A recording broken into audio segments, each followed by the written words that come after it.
Until recently, the inverted spin was the great bugaboo of most pilots. All too often, they have cracked up or bailed out unnecessarily because they didn't know how to recover, or because they were too scared to be effective.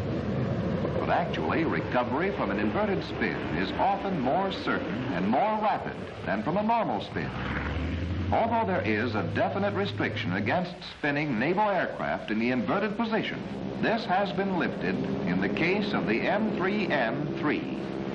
When checking out in inverted spins, the best method for entering the maneuver is from the half-loop position. But before beginning the loop, be sure you have an altitude of at least 5,000 feet. Set the elevator tab to make the plane tail-heavy. This promotes ease of recovery from an inverted spin, just as a nose-heavy setting promotes ease of recovery from a normal spin.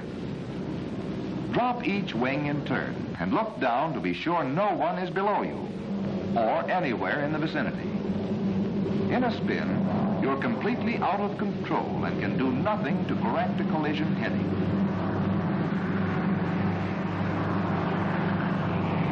Also, swing your nose out of the way to be sure no one is beneath you off the 12 o'clock position.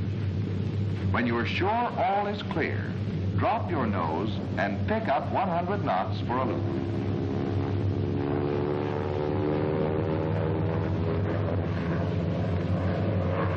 When the plane's nose is about 30 degrees above the opposite horizon in the inverted position, ease the stick forward to keep you in the inverted position. Bring the throttle almost all the way back and wait in that position until she is almost ready to stall. Then, snap the stick all the way forward and kick rudder in the direction you want to spin. In recovering from an intentional spin, you already know which direction you're turning, because if you kick left rudder, you're spinning to the left, and vice versa. In an accidental spin, the turn indicator needle will tell you. If it indicates you are spinning to the right, for example, you kick hard left rudder. Wait just a second, then snap the stick all the way back, hard, and hold your controls on full until she stops spinning. Immediately she stops spinning, neutralize your controls. With the stick a little forward of center, to hold her nose down until the wings have had a chance to regain their lift.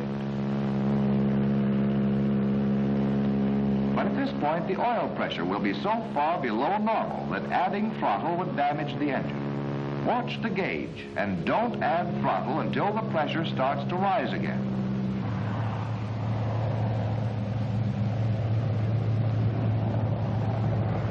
There are a number of mistakes which are frequently made in entering and recovering from inverted spins, but they are easily avoided if you know what they are. For instance, as you prepare to enter the spin, you wait until she has dropped to just above stalling speed. You can feel it when she's getting ready to stall. But if you wait too long to apply the controls, or if you don't bring the stick straight forward, she'll slide off into an inverted skidding spiral, losing altitude much more rapidly than in an inverted spin. Perhaps the most common of all errors in recovery is failure to pull the stick all the way back.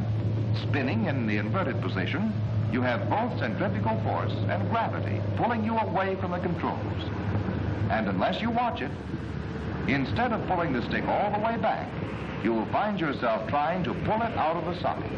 So, snap the stick all the way back and hold the controls full on until she stops spinning. When she stops, some students will invariably fail to neutralize the controls. This brings the plane up sharply, so she stalls out into a normal spin. Control should not only be neutralized, but the stick should be moved up a little forward of center to keep the plane's nose below the horizon until the wings have regained their lift. Mistakes are frequently made in inverted spins because in the inverted position, a pilot becomes confused as to which is right and which is left.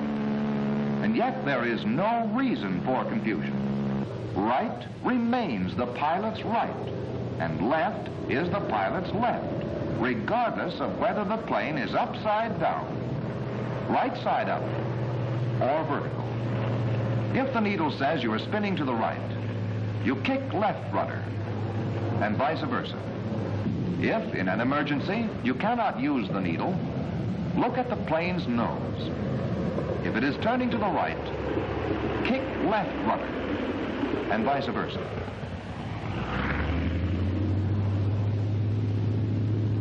Never forget that your nose always follows right rudder to the right. The plane is in normal attitude.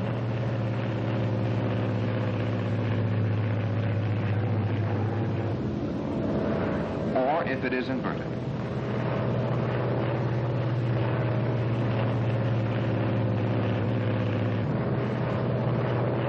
If you pull the stick back, the nose will always come toward you, whether you are inverted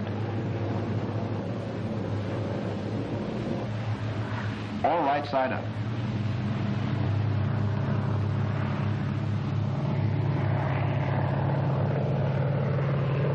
And if you push the stick forward, the nose will always go away from you. The inverted spin bears some relation to the normal spin, in that any plane that is difficult to spin may also be difficult to bring out of a spin. The higher altitude at which the plane is spun, the more difficult it will be to bring it out. An increase in altitude has the same effect as an increase in wing loading. But the inverted spin differs from the normal spin in that recovery from the inverted spin is often more rapid and more certain than recovery from the normal spin. Occasionally, in the early stages of a spin, an inexperienced pilot is unable to determine whether he is in a normal spin or an inverted spin. The sensation of being thrown away from the controls is a certain indication that the spin is inverted rather than normal. If the spin is accidental, you will first have to cut the gun. Look at the turn indicator needle to see which direction you are spinning. Kick hard opposite rudder. A second later, snap the stick all the way back. Don't just try to pull it out of the socket. As soon as you stop spinning, neutralize rudder and bring stick a little forward of center to keep the nose below the horizon until the wings have had a chance to regain their lift. Then bring the stick back slowly and ease the throttle on very gradually to prevent engine bearing damage.